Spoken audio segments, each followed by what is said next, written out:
Well, g'day everyone. Club Grubbery, Monday the 25th of August. This is going to be a late one tonight. You'll be probably waking up to this in the morning. Johnny Lada, this is a pretty interesting call. Let me put everyone in perspective here. Let's put our guests at the top.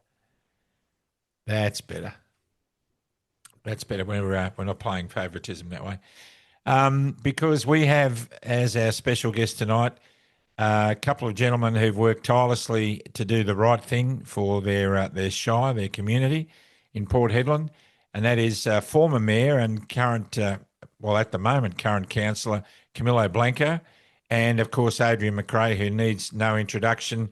Gentlemen, welcome to Club Grubbery, and thanks for coming on so quickly. Thanks for having us, Graham. Thank you, Hoodie. Right. Good to be back, mate. Yeah, it's good to have you on, mate. Now, a whole bunch of rumours going around at the moment, and a lot of media centred around Mayor Peter Carter, your mayor in Port Hedland, and lots of people saying that the Shire Council is about to be sacked. What can you tell us, Adrian? Look, I've been away actually, but just arrived back into Hedland, and just as I was getting on the plane in Perth to fly back up today, I got a few text messages from the councillors, including Milo here on the call, that the mayor had resigned, which was something that he's been saying to people in the community that he's going to resign for probably over 6 months.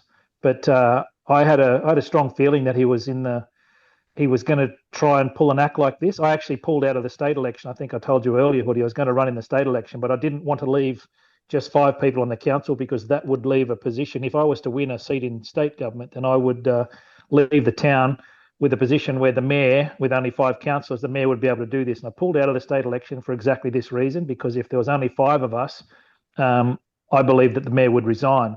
Now, as soon as I decided not to run, which left 6 of us on the council, immediately after that, another councillor, an Indian girl, I forget her name, but she said, she resigned, which basically put the mayor gave the mayor the position to resign and put us in the position we're in right now. Wow. So, Milo, what do you think of the mayor's move? It's obviously a stunt that's been probably well thought through for a while. What do you think of it? Oh, absolutely. I have been saying this for well over 12 months, that I believe that there is there is a active plan to suspend this council, or to get rid of this council, because at the end of the day, look, our political views just don't align with the current state government, the Labor Party, and we're not afraid to speak out and tell them, what we don't agree with. And clearly, when you're a councillor and you're on council and you say that sort of stuff, it gets media attention. It makes the government look bad. And that's one thing that this state government hates, is somebody criticising them, and they will do anything in their power to try and get rid of that person or that group that is coming after them and speaking the truth. So, I'm not surprised that this has happened, but it highlights the fact that, we've been hearing that this may happen, and we've been asking those questions directly of the people that have resigned, that have been elected and have resigned, like Councillor Ribello. She was asked directly at a council meeting, we've been told that you're going to resign. And she flat out denied it, said, no, that's never going to happen. I'll be there until the next election. And then she resigned. And then we asked Mayor Peter Carter, we've been told, people are coming to us and telling us you're going to resign. And he flat out said, no, he's not going to do that. He's going to be there. And then he resigns. This is a planned coup, if you like. It is a political assassination of this council, because the current state government doesn't like the people that are on there, and doesn't like our views moving forward. So this is what they do to get rid of the people that may oppose their way of thinking, and to silence their critics. Which that's not democracy. That's something totally different. And I believe that's the case. I believe that's what's happening. And I've been talking about this since 2019 when they did it to me in 2019 by the same guy. He's the one that resigned and caused the council to be dissolved, that Peter Carter, because he was on council previously, and he caused it to be dissolved, and now he's done it again. And clearly, I reckon I believe that the state government has had a hand in this. So we'll see what happens in the next few days, because we still haven't been officially told that we are suspended or dissolved. We have requested that the minister reduce the quorum and allow us to approve the budget. That is a legislated ability of the minister to do that, so she can reduce the quorum and allow us to have the meeting, approve the budget, and then we go into caretaker mode. It's only a couple of days till the caretaker mode. Run it to the next election. There's no big deal, but we'll see what happens. I don't think they'll do that because, at the end of the day, they don't want people like myself and Adrian on council because, when something is wrong and, the government, there needs to be pushback on the government, we got no problem doing that, So they don't want those sort of people on to be anywhere near an elected position. They just want party party policy and party rhetoric to prevail. They don't want anyone thinking for themselves. No way. Johnny, you're a councillor with Snowy Valley Council, and you have been for a while. And you've also held rank positions in that August institution.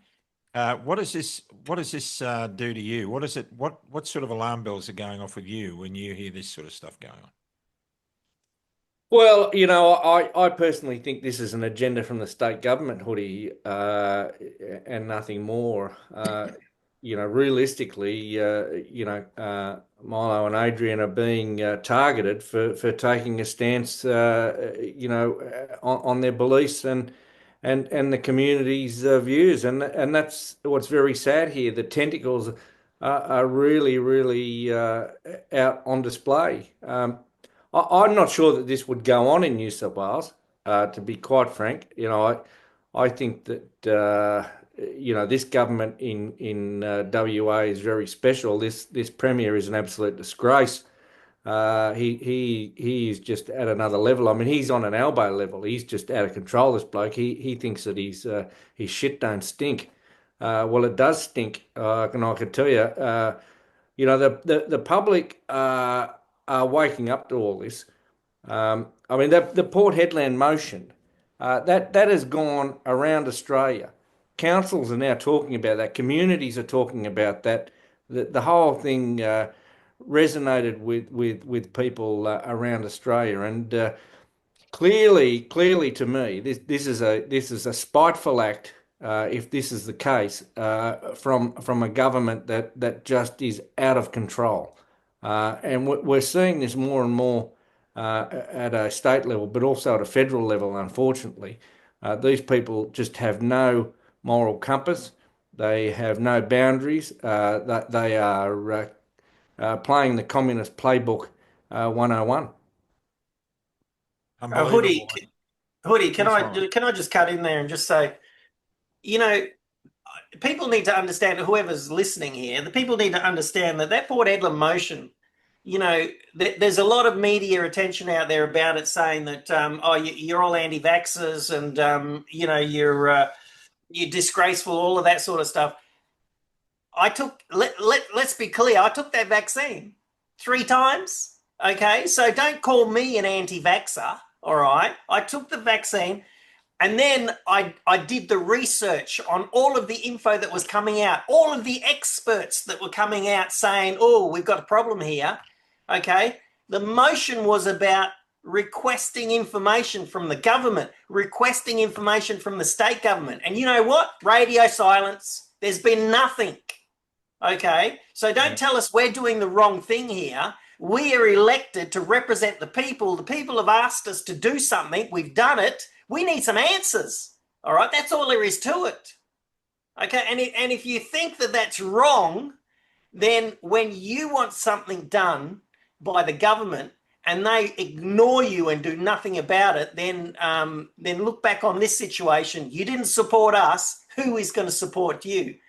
You know, people need to stand up to this rubbish. And when we ask questions and demand answers from the government, they should be, giving us those answers. You know, what's really fascinating about what you just said, Milo, and that was so timely. Last week, the Chief Medical Officer of South Australia made a statement in the media that she's disappointed that local government aren't pushing vaccines in their local communities as much as they should be, because one of their major responsibilities is community health. But when the Port Hedland motion came out, everyone was saying, oh, we just do footpaths and garbage dumps, Adrian MacRae. That's right. Yeah, look, it's the fact that we're not allowed to even ask the question, as Milo just said.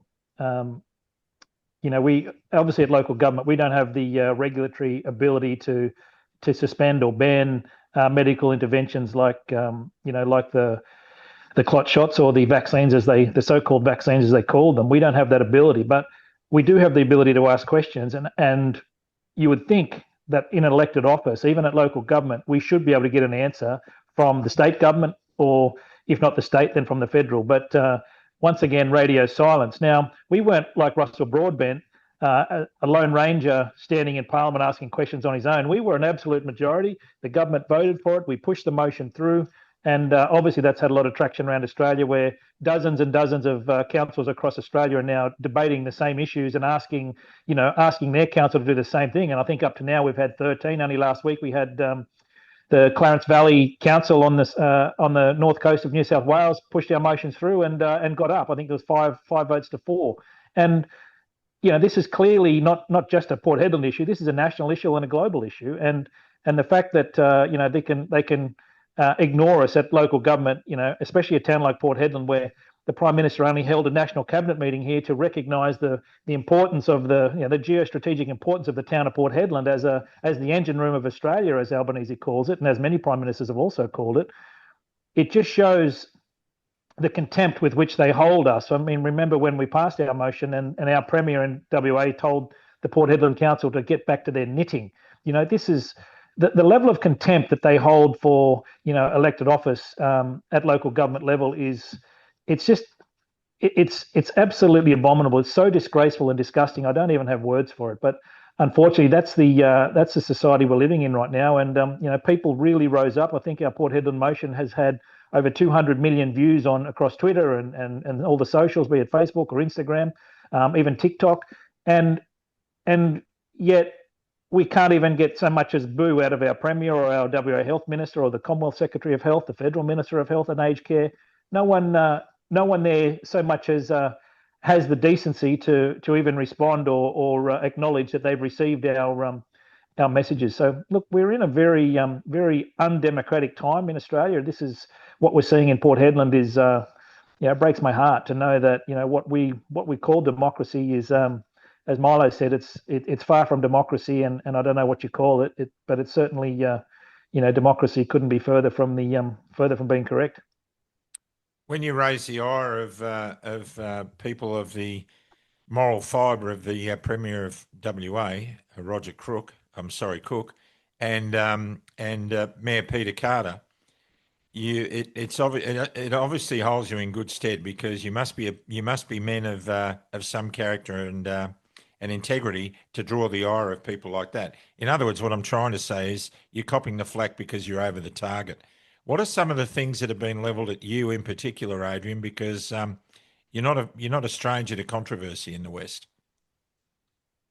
Look, I just listened to a couple of radio interviews that the Mayor has done on ABC in the last couple of hours. He did one on Radio Perth and radio in WA, then did one on Radio ABC Pilbara.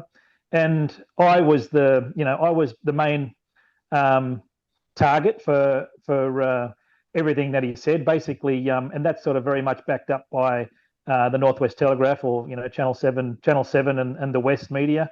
Of course, they're saying on Radio Perth, they said, oh well, or MacRae's been going over to Russia to praise Putin. Of course, it's the usual Putin smear, as if I'm, a stooge for Putin here in Australia. I've never gone to praise Putin ever.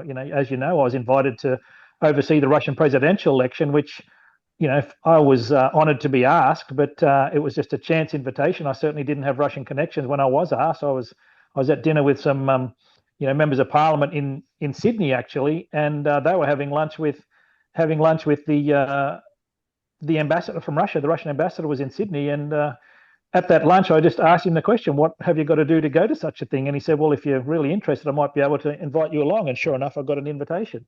And of course, for telling the truth on what I saw over there, I got, as you know, I've been heavily smeared all over Western media for that. But in the last 24 hours, or not even 24 hours, the last 6 hours, I've been absolutely hammered on the Russia stuff all over. This is the mayor's target. Then of course they brought up the vaccine stuff and said we're a bunch of anti-vaxxers, and we've made it so toxic talking about vaccination, and how dare we talk about such a subject. Now it's clearly more than a Port Hedland issue.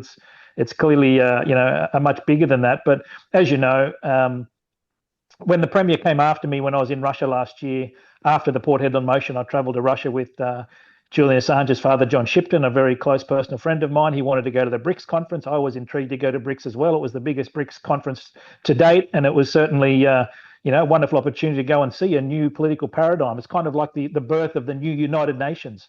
Yeah. And being there for that history being made was really interesting. But of course, I copped a lot of flack for going back to Russia, and that's the Northwest Telegraph is again telling that story of me going to Russia, and once again going with the purpose of praising Putin. I mean, it was I was, of course, because I was smeared so much in Australian media after the Russian elections, and that only happened because I became an elected member after speaking in on Russian media to basically I spoke and just talked about what I saw in the media, and at the end of my speech, I congratulated Putin on his win. Now, of course, that went against Penny Wong and the Penny Wong and the foreign minister, saying that the Russian election was a disgrace to democracy. And I was like, well, I was the only Australian there to see it. What do you know that I don't know? I counted the ballots. There's no one could compare to me. But of course, it's all pro-Russia stuff, anti-vax stuff. At the same time, last year, there was also a motion that I moved to reduce the mayor's pay. Now, the mayor had a vote of no confidence held in him before I was even on council, and even his own friends on council voted against him, just to say that no one on the council had faith in him. They all had no confidence in him. Now, it was a token gesture. Nothing happens from a vote of no confidence, but they had that vote of no confidence, and because no one trusted him. He can't lie straight in bed. He's the most dishonest person that I've ever come in contact with. Absolute, disgusting. When you talk about the morals of a man, I can't put Mayor Carter and Roger Cook in the same category, unfortunately. Mayor Carter was caught on a Zoom call with school children in lewd sexual acts with a prostitute in a hotel room while he's married. Everyone on the call knows his wife personally. And here's this grub of a man doing this, and then after doing it, laughs at it, thinks it's funny, and refuses to resign from the school board. Never mind resigning from council. He should have stood down from the council. But this man didn't even have the decency to resign from the school board. They had to kick him off it because he'd just been caught on a Zoom call, which he thought when his computer went into screensaver, he thought the call had ended because he wasn't even listening to the call. This is with parents, with school teachers, headmaster, and student representative from the student council at the school watching a lewd act with a prostitute in a hotel room.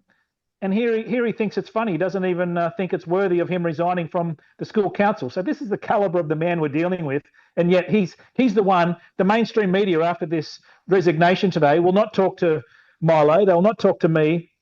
They'll only talk to the mayor, and he will just go on to tell. And he is just slagging us all up and down the radio right across the state to say that he's the victim, and none of us could be trusted because we were so toxic and we hate him so much that we couldn't work together. I've never met a more repulsive, repugnant human than this mayor. And, I'd probably get in trouble for saying that because I haven't been stood down as a councillor yet. But as I said to you at the start of this call, I'm talking in my personal capacity, not as a councillor, but this is the caliber of the man we're dealing with. So, Roger Cook, I have my differences with the guy. I've heard many mutual friends with him that say he's a lovely person. But he was the health minister of Western Australia that did force this injection on 90% of West Australians that we now know is highly contaminated. And it was a dangerous genetic technology that's highly contaminated. Now, of course, he doesn't want to acknowledge that he's made that mistake because, think of the liability that would confront him. I mean, he'd lose his job, he'd lose his title, he'd lose his status. He probably can't walk in the streets if he acknowledges what he's done to the people of Western Australia. So I can kind of understand why he's so aggressively defending his position and doing anything he can to have me, in particular, thrown out of local government and getting rid of the rest of our wonderful council to do it. And unfortunately, Milo's got his own record for standing up to the Premier, and having this both in the same council is something that had to be terminated, which is why getting rid of Milo and myself is the scheme behind this whole situation. So I know that was a bit of a long-winded answer to your question, but yeah, look, it's I'm used to the smearing, and it's quite funny, but the fact that this grub of a human is the only one allowed to talk to the media, to the mainstream media anyway. Certainly 6PR and ABC have interviewing one after the other, but they refuse to talk to us and hear the other side of the story, which is just, it just shows we no longer have a media in this country. We only have, it's kind of like, it's like Goebbels's, information ministry. And unfortunately, we, there is just, very little decency in media. So thank God for people like yourself and Johnny Hoody, because, without this platform, people are just never going to hear the other side of the story. Adrian, can I just butt in there before we go off track? But you mentioned the lewd behaviour by the mayor. Let me just also mention the fact that the Minister for Education, the Labor Party WA Minister for Education, Sue Ellery, put out a comment after that saying that she was horrified or disgusted by the images that she had to see. So she saw what was going on because the pictures were available. And what did they do? What did the Labor Party do about getting rid of the mayor at that time? 18 months ago when this happened, they did nothing. They did nothing because they didn't want to run another mayoral election because there might have been a risk of getting somebody in there that they couldn't control. That's the story behind that. So whatever he done, whether it be, humping some hooker, for everyone to see in a school board meeting, or telling an old lady to go and hang herself out the front of the civic centre because she was homeless, or do you want pills or do you want a gun? This is all advertised in the media, and what did they do to that? They did nothing. So you've got to ask the question about the state government as well here and their standards. Well, you're hearing it all. You're hearing it all here on Club Grubbery, folks. That's for I feel like we're at a Jerry Springer trailer park. Exactly. Mate, that's only a few of the things that's happened. There's just miles of this stuff. Yeah, Adrian, I was in Perth for the great debate, and spent a lot of time with you over there when you were copping a lot of flack for that, and everything else that you were doing. And I was sort of witness as you tried to make contact with the local media to get your voice across, and it was incredibly difficult. In fact, I don't think anyone put you to air, did they? No one would talk to me. Remember, they all wanted to talk to me when they thought I was a hillbilly from Port Hedland that didn't know what he was talking about. And you might remember Gary Adsett on 6PR had me on his radio program the day after Alison Langdon did her hit piece on a current affair. And I refused to do the Adsett piece unless it was live. And they did that. They played it live. And of course, when Adsett attacked me over the Ukraine-Russia stuff, he realised that I had a little bit more knowledge than he did, and not a little bit more, but a lot more. And I destroyed him on his own program. And he even at the end of it said, "Well, you schooled me." And he was very embarrassed. And he said, "I got a lesson in politics there, didn't I? And thank you so much. It was an amazing interview." And of course, immediately after that, Channel 7, I was lined up to talk to Channel 7, Channel 9, Channel 10, ABC Radio. And within half an hour of finishing the interview on 6PR, they all called and said, "Sorry, we can't talk to you," because they realised that I was not just, some yokel that went to Russia and didn't have a clue what he's talking about. I had a little bit of understanding of geopolitics. So no one would talk to me. And ever since that, The same with the COVID stuff on the Great Debate when you were there, Hoodie. Actually, you were in my apartment when I was trying to call 6PR and trying to get on because the mayor kept getting interviews, and I said, well, can I have a right of reply to what the mayor's just said about me? But they said, oh yeah, we'll give you a right of reply, and then of course they'd block your number. And so it's, look, I'm used to it. It's just, it's a common pattern, it's a common thread in Australian media, unfortunately, and you cannot expect to get anything of worth or value, or certainly of truth, from anything in mainstream Australian media, which is a sad indictment of where we've allowed society to go in this country. Well, we're seeing, programs like our own just sort of rating the socks off them. If there was a rating set up for it, we're getting a lot more viewers, as many of the other programs that in the alternative space. To the point of view that we're no longer an alternative space, we're becoming a mainstream space. Now, going back to the whole Russia thing, Johnny Larder, if you had an opportunity to go to Russia and scrutinise an election, would you go? Absolutely. Who wouldn't go? Who wouldn't go? It's funny, Hoodie. You mentioned when the premier got hold of the mayor straight after I was back in the country and said, you need to humiliate this guy, call a special council meeting to have a vote of no confidence in this councillor MacRae. And I'd only been in office less than a week. I get a call from the ABC to say, what do you think about this vote of no confidence that they're holding on you? And I'm like, what? I didn't know about it. That was the first I heard, was a call from the ABC. Now, in the council meeting, the other councillors, there was only two councillors who voted against me. It actually went 5-3 or 6-2 in my favour.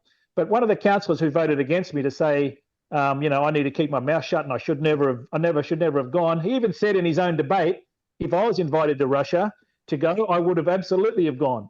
It's like, so you would have gone, but you wouldn't have told the truth. Is that the crux of what you're saying here? Like, why are you going to vote against me? Because here you are saying, he admitted that he was jealous that I got invited and not him, because I was only a businessman and, an activist and philanthropist in the backspace, and I was invited, but he wasn't. It was sort of like a jealousy thing. So, I barely know anyone that wouldn't go with that opportunity. It's an amazing experience to go to a country that's, that's certainly, that's so foreign to us, and we've been called a boogeyman since the days of, the Soviet Union and communism. That, what an experience to get to go and see how they do their election, and what a shock to get there and find that their system is far more transparent and far more professionally run than our own election system. That to me was the biggest eye-opener of all. I mean, the experience to go was one thing, but to find out that the country that I come from, I thought we were the height of democracy. You get to Russia and find that our own election system is so backward and agricultural compared to the Russians. It shocked me. It shocked me to my core. Still to this day, I can't believe what I got to see there. But again, those words, always stands me in a fight against, the Australian political class. And that's, if that's the way it is, and if that's telling the truth is going to get me in the shit, then so be it. I don't care. I didn't have political aspirations. I didn't, as you know, I was in Russia when I was voted in. I didn't even run in the election. I just happened to, some people used my name while I was away, and I won the election. So it's a crazy world we're living in right now. Can I butt in there again and just give you another example? Look, so obviously Adrian got a lot of attention over being in Russia. Now, he did that in his personal capacity.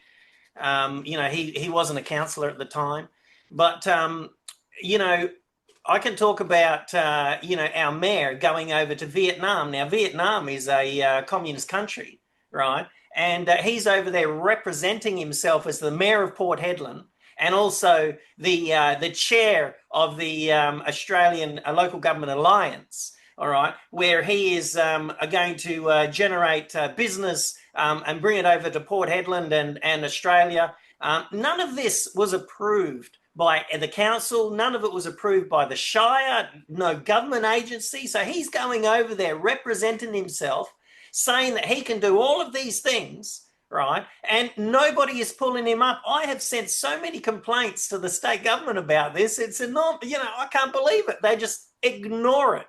So they give Adrian a hard time about going over to Russia, but now we've had the situation where Peter was actually going over there, engaging with with the government people over there, saying that he can do all of this stuff and and get business through the town of Port Hedland.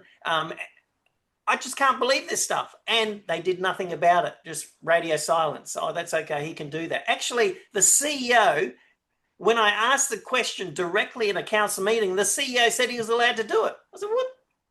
No, he's not. That has to be approved. There has to be a specific way of doing that. And you just can't go over there and represent yourself as the mayor of Port Hedland saying you're going to do all these business deals. You're going to bring containers in and transfer them into housing, and then in your private capacity, sell container housing. It doesn't, Anyway, so the government knows about all of this. They know about all of this, and they do nothing about it. So, There's a rat in the cheese factory, and our own federal government spends half its time in Beijing anyway. Another communist country. And what are the elections like in China? Do you know, Adrian MacRae? Tell us about the. Tell us about again, our elections. Honestly, I'm not even going to comment. I don't know. I was so shocked by the Russian elections that, I have no idea. I would love to go if there are elections in China or how it runs there. I don't even understand their electoral process. So if I was invited, I would be there tomorrow to see it. It would be an honor to go and to experience it and see it and see, if there might be ways that I could help or some ideas I can bring back. I have no idea.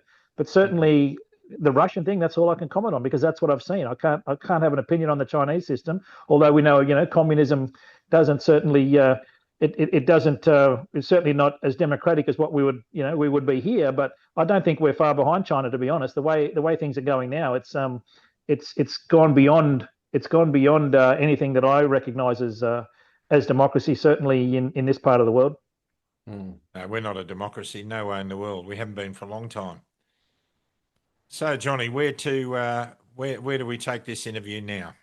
Well, I suppose we just have to find out, Hoodie, eventually what happens with the council, whether they are actually being sacked. I presume that the wheels are in motion, but we'll have to wait and see. But hopefully there'll be a public uproar about it because, how long have you got to go, Adrian, until the next election? Well, the election is in October, but the council is supposed to go into caretaker mode the week after our ordinary council meeting this week on Wednesday. And so it's quite funny. Only about a week and a half ago, I got a call from a concerned citizen of the town. She's almost in tears. She's going, I've just had a talk with a very senior business leader in the town, and the mayor has told her he's not going to pass the budget. And of course, the mayor says all sorts of things to people in the town. He's going to resign. He's going to do this. And you're kind of like, okay, we don't know what this guy's going to do. He's so erratic. He cannot lie straight in bed. The number of lies he's been caught out now is in the thousands and big lies, not just little lies. He literally, the stories that come out of his mouth are just so insane sometimes. He actually fooled me back in the day, and Milo jokes about this. I voted for the guy because I used to believe his bullshit. But and I'm embarrassed to say that, but I get a call from this person a week and a half ago. Then on Friday night just gone, the Minister of Local Government, who's Kim Beazley's daughter, Hannah Beazley, Minister Beazley, has come out on the ABC radio and said, out of the blue, for no reason, said, I'm watching Port Hedland Council closely because they haven't passed the budget. Now, this was very left field because we haven't. The mayor has been saying in his interviews today that we've had 11 or 12 meetings on the budget and we couldn't pass it. Now, this is not true. We had a budget draft given to us a couple of months ago, and the budget had raised the rates for the residents and also raised the rates for small business, but dropped the rates for the miners and the mining camps. Now, I called this out at a council meeting a couple of months ago, maybe 2 or 3 months ago, and said, what the hell are you doing? Go back to the drawing board and change this because we're not going to support raising the rates for residents, raising the rates for business, or reducing the rates for the big miners. So Milo and myself and the other 2 councillors asked the administration. They said, "Oh, good idea. We can actually do that, but because of the new rating structure and they've recategorised mining camps and something else, we had to go back, send it to the minister to get ministerial approval for the rating structures of what we had surmised with what the council was going to approve. And everyone was on board, including the mayor. We sent it to the minister, and the minister only 10 days ago signed it off and said, yep, I approve this new rating structure. You're good to go. Less than a week after she has signed the document to say, yep, I approve the new rating structure, she comes out in the ABC radio and says, the Port Hedland Council's dysfunctional. They haven't approved, they can't approve a budget. She straight out lied. And we know she lied because only a week ago she signed the document to say, this new rating structure is great, I accept it, off you go with it. And so now the minister's kind of put herself in a funny position, because immediately upon news of the resignation of the mayor today, the deputy mayor has written to the minister and said, well, we would like, you have the power to issue the permission to operate under reduced quorum. Obviously, a quorum for the Port Hedland Council is 5 councillors. We're now down to 4. But the minister has the ability to reduce the quorum for a one-off meeting. And we've now asked her. Now, if she doesn't give us a reduced quorum for the budget meeting, which is only 2 days away on Wednesday night, we should be sitting and debating it in 48 hours' time. If she doesn't approve that, then she's clearly in on the fix. She's clearly part of this scam to kill the council. Now, I want her to know that we know this, and we're not going to be quiet about this. If she doesn't give us a reduced quorum after she's come out publicly and said that Port Hedland Council is dysfunctional and they can't approve a budget, what are you talking about? We haven't seen the budget. We haven't debated the budget. The first time we see the budget, it will be passed because we're all in agreement on the budget. And so it's going to be interesting now. If she's kind of in a funny position. If she doesn't give us a reduced quorum, then clearly she's part of this racket to kill the council. And that, I'm going to sing it to the heavens. I know Milo will be telling everyone about it. I wonder how her political career will go after it, because I'm not going to be silent about this. And we have, with the power of social media now, I think we've got a much bigger platform than she have with her, her ABC radio and Channel 7 interviews. No one's listening.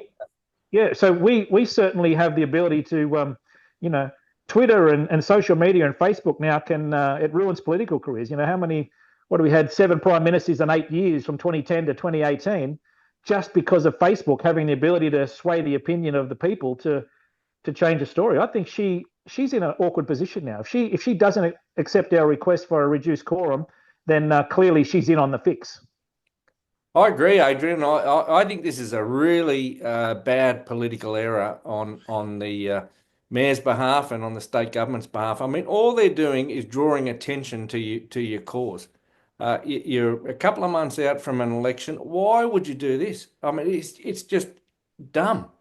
If you were fair income, you'd just starve you of oxygen and let you go to the election and see what happened. But now they're making an issue of it. And I think this is a really, really rookie error. I think they're going to pay for it big time. I think nominations for the election open on Thursday, the day after our budget meeting this week. So we're 3 days away from opening the nominations for the elections, and this happens now. Like the timing, it's not coincidental. There's clearly a concerted effort, and the fact that the media has all these pre-prepared stories, and the minister is working with the media to do a hit piece on the council 2 days before the resignation of our illustrious mayor.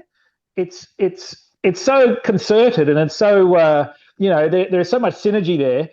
It's almost impossible that they can say that this hasn't been I don't want to say conspiracy, but it's they're working together absolutely behind the scenes to make sure this happens. And look, we've known that for a long time. We saw how many times has Roger Cook attacked me in the last the last 7 or 8 months. He demanded my resignation, and if he even said publicly on Channel 7, if he doesn't resign, we'll find a way to get rid of him. So if that's the fact that he's even said that publicly, it's at this stage it's almost ridiculous to even think that the state government isn't involved in what's going on.